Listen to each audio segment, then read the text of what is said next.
Hi, Professor. Thanks for allowing me to meet with you again today.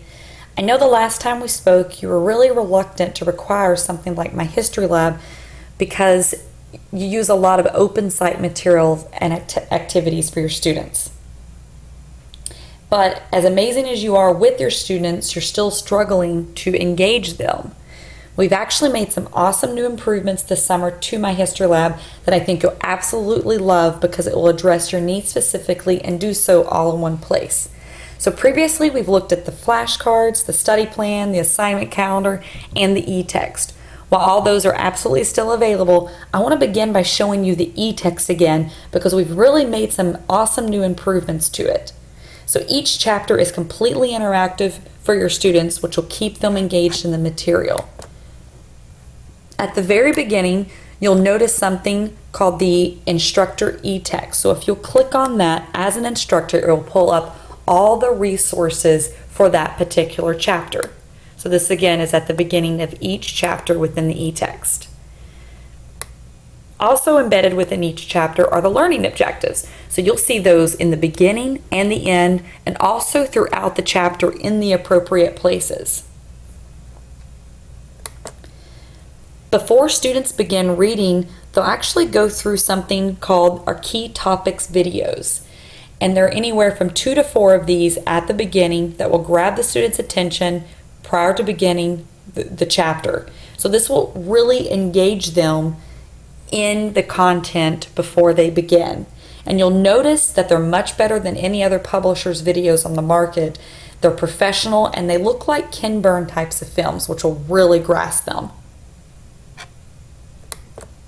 So I know how much you like to incorporate things like primary sources, and for the first time ever, we're hosting 200 most commonly used primary documents in an e-text format. So again, embedded within the e-text are these documents in an e-text format. You can do everything from highlight to take notes, and there's also an auto capability as well now, which is really awesome.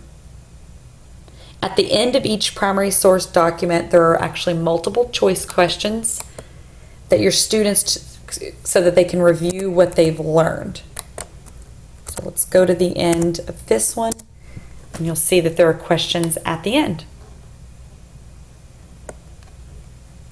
And moving on, we realize how much visuals help students learn, so we now have a tool called Social Explorer, which utilizes maps to analyze pivotal events and topics in history. So if you'll click on the Social Explorer icon, it will actually it will prompt you through several pages of reading material, looking at maps, studying the content, and then at the very end, it will let you know that they're ready to begin to take the quiz. Now the cool thing about these is that this is something students can do on their own as an assignment, or you can actually pull it up in class to spark a further discussion on a topic. And lastly, as we bring a chapter to the close, each chapter ends with a timeline, which is important for students to see, and again, those learning objectives, which are all at the end as well. These are both helpful in order to tie everything together for your students. So as you can see, the e-text is completely interactive, which will certainly help keep students more engaged in learning. So let's move outside the e-text now, and I want to show you something really cool, which is also a new feature called Writing Space. You always talk about how you want to incorporate more writing, but it's too time consuming because of your large sections. Well, this is hands down the solution for you, and I'm really excited to show this to you. So Writing Space is a way for students to develop critical thinking skills and show how they've mastered the concepts. So there are 2 types.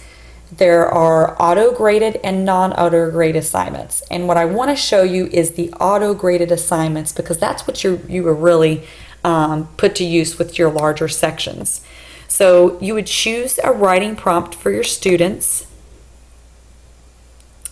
and the resources included It's actually a video. So this is an author lecture that they will watch, and then they'll complete the writing prompt. After writing the prompt, they'll actually receive instant feedback on their content and the mechanics. So this is instantaneous, which is great for low stakes grading. And I think that this is exactly what you've been looking for to incorporate it in more writings. And as you'll notice, most assignments actually ask students to use primary source documents. There's a direct link in the writing prompt to make it easily and seamless for students to access. And then I'll briefly go over the non-auto graded assignments, and you can actually use our uploaded assignments. So these are pre-uploaded assignments, or you can create your own.